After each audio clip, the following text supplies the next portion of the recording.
पुणी जननी जंत्रणा खटिया बुहा हेले गर्भवती 4 वर्ष हेब सरुनी रास्ता काम हैरान हरकत होउछंती अंचलवासी।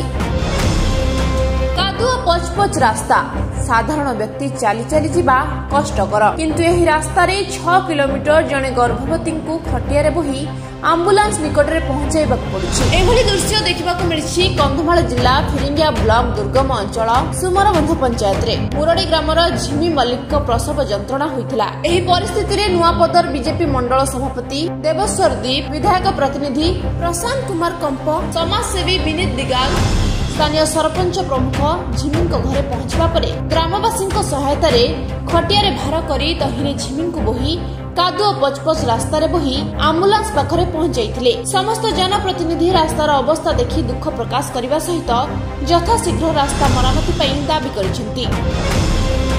जनप्रतिनिधि मानक एभली महान कार्य को अंचलवासी बेस प्रशंसा करने सहित परिवार समेत अंचलवासी धन्यवाद देथिले।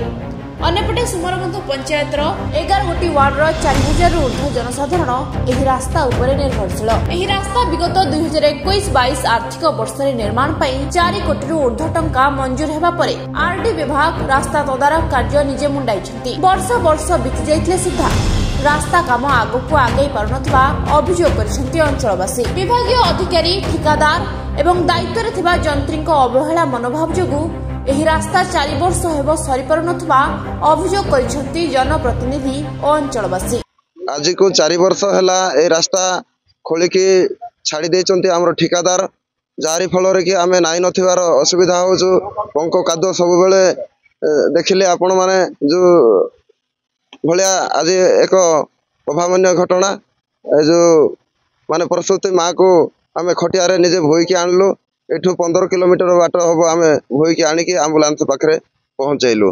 जेहेतु ए एरिया रे एक पंचायत अछि आउ ए पंचायत रो 11टी वार्ड एंती सबुदिन ए भलिया निष्पेषित अवस्था रे आउ एंती दयनीय अवस्था जास करन। मु एया दाबी रखबी कि जो मनमुखी शासन चलैछन्ति जो ठिकादार ऊपर अधिकारी मानक जो माने तांको सहित भावमूर्ति रखिकी जो मधुचंद्रिका रखिकी आम मानक जो हैरान करछन्ति ए हैरान आगामी दिन रे जेंति मोर जनसाधारण न भोगन्ति आउ शीघ्र रास्ता घाट टिके तैयार करदेले आम सुमरबंध पंचायत रो अधिवासी जेंति उपकृत होबे।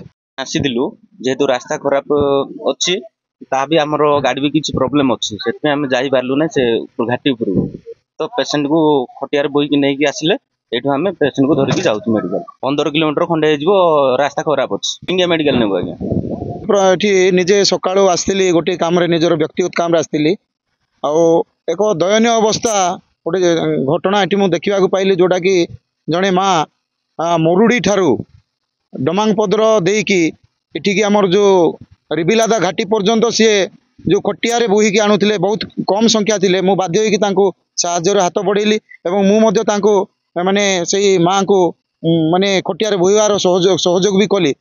गोटे कारण होची जेहेतु रास्ता नथिबा कारणरू सेठी विच्छिन्न अंचल होइतिबा जोगु आंबुलांस जाई पार नथले आंबुलांस आसिकी रिबिलादा घाटी रे रहि जाईची आ सेठी जाई न परिवार जोगु आमे खटिया रे से माँ को बोही की अणा गला आ ए जो रास्ता आज को 4 वर्ष हबो पूरा माने टेंडर पाई की मध्य काम हो नाही।